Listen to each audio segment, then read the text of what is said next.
Ayan mga kapatid, darito naman po ako at muling magbabalik upang ituturo sa inyo mga kapatid yan, kung paano gumawa ng cleansing spray yan, na pangtanggal ng mga negative energy sa paligid at sa ating sarili. Ayan. At bago ako magsimula ay binabati ko po kayo ng magandang araw, tanghali, hapon at gabi sa man sulok ng mundo, sa mga kapatid ko dyan, sa mga espiritual, sa mga nagtatahak at nag-aaral ng mga lihim ng karunungan, sa mga baguhan o sa matagal nang nakipaglaban yan, sa mga masasamang espiritu yan, mga kumbatero, kumbatera, mga antingero at ang lahat ng mga manggagamot na tumutulong sa ating mga pasyente yan, na walang hinihiling kapalit. Ayan. Binabati ko po kayo na ipagpatuloy ninyo ang inyong mga mabuting hangarin at adhikain upang makatulong sa ating kapwa. Yan, na kahit papano sa panggagamot sa espiritual ay makatulong tayo upang magkaroon ng lunas at kagalingan ng ating pasyente na nabiktima ng itim na mahika o anumang uri ng espiritual na karamdaman, mapa-black magic man yan, mapa-black magic, yan, o candle ritual, yan, mga black spell, mga death spell, marami kasing mga spell mga kapatid at tatalakayin natin yan sa susunod. Mga yan, mga ritual magic, yan, marami po yung mga at tatalakayin natin, iisa-isahin yan. At ang aking ituturo ngayon mga kapatid, kung paano gumawa ng cleansing spray na pantanggal ng negative energy sa ating paligid at sa ating sarili. Pwede rin mga kapatid na i-spray ninyo. Ayan. Unang-una ang mga kakailangan nito mga kapatid ay ito. Inyong tatandaan mga kapatid. Ang unang-una, isang malinis na spray bottle. Ayan. May spray bottle man kayo, ay kumuha kayo tulad ng spray bottle na ganito mga kapatid. Ito kasi mga alcohol kasi ito mga kapatid, ginagamit ko sa minsan maalikabok dito, ay itong ginagamit kong alcohol. Ito pang spray na ito ay ginagamit ko rin to, ginagawan ko rin minsan. Gumagawa na rin ako ng pang cleansing. Ayan. At ituturo ko ngayon sa inyo ng walang bayad at libre po ito para sa inyo, at kahit papano makatulong ako sa inyo na matanggal ang mga negative energy sa inyong paligid dyan, sa mga bahay ninyo, saan man ninyo i-spray ang aking ituturo, ay makatulong upang matanggal at maitaboy ang mga negatibong enerhiya. Unang-una mga kapatid, maghanda ka ng isang malinis na spray bottle. Yan.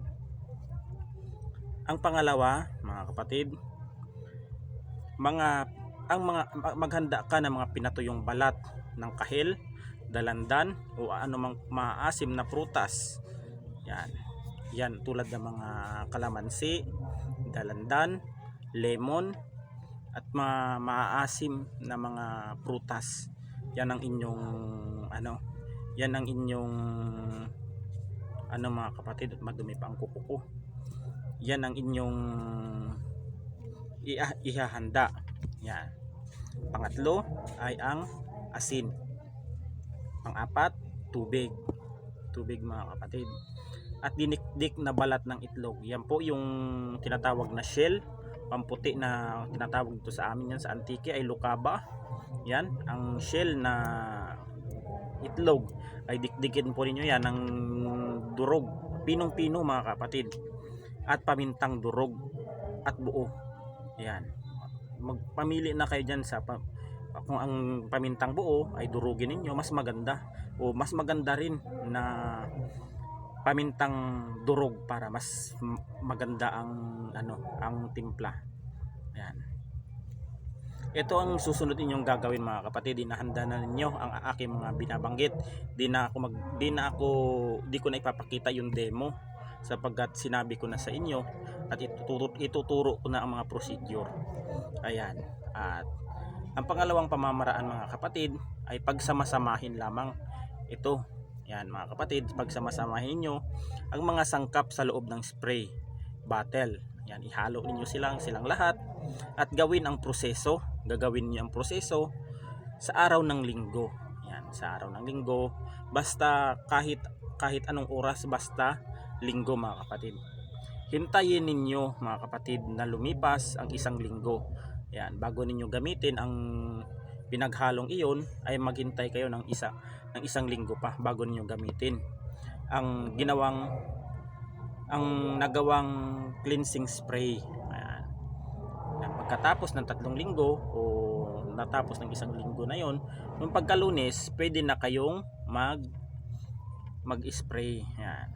I-spray lang ninyo mga kapatid ang laman ng bote sa bawat sulok ng bahay na nais ma-cleansing. Ayan.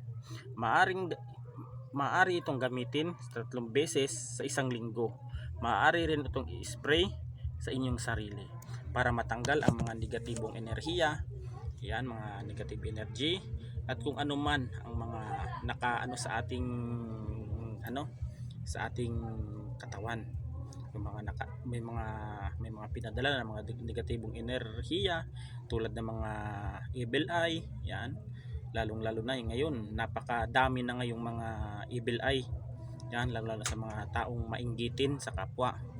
Yan, ito lang ang aking ginagawa mga kapatid at itinuro ko sa inyo ng walang bayad. Ayan, naway may matutunan kayo sa aking video na ito at sana mga kapatid, huwag po kayong magsawa na sumuporta sa akin at patuloy po akong mag-post ng mga aral sa ating YouTube channel at sa Facebook para kahit papano ay mayroon kayong matutunan. Ay kung may mga katanungan kayo, huwag po kayong mahiyang lumapit sa akin at mag-message sapagkat sasagutin ko po ang inyong mga katanungan pag hindi po ako busy. Ayan po, minsan busy din ako sa aking mga gawain mga kapatid.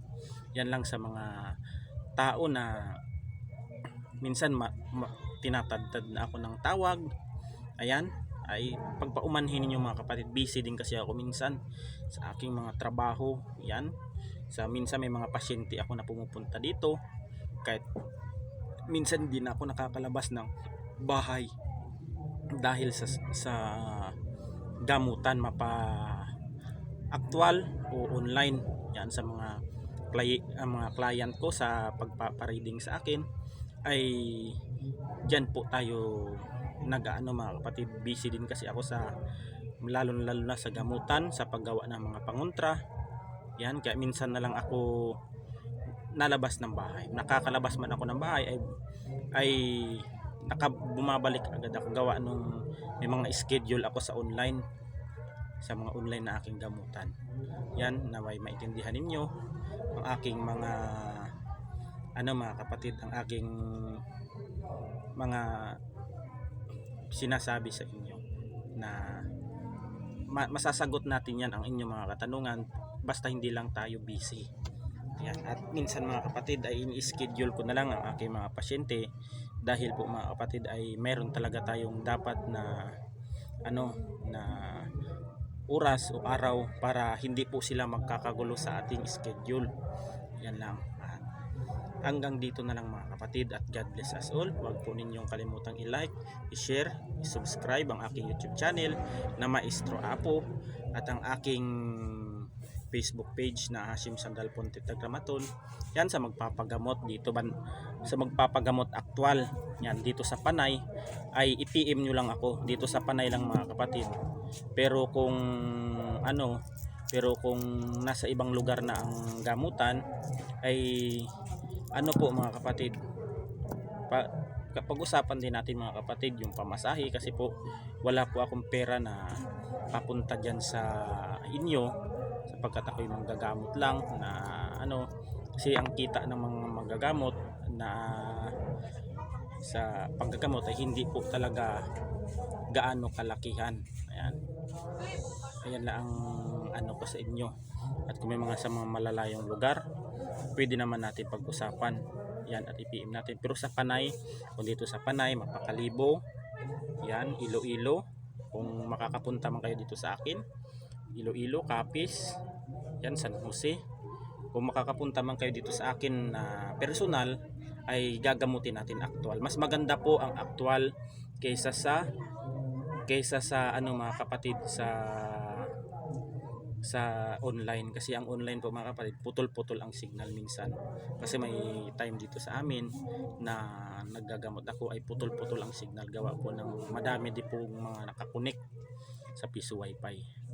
Yan, hanggang dito lang mga kapatid, at God bless us all.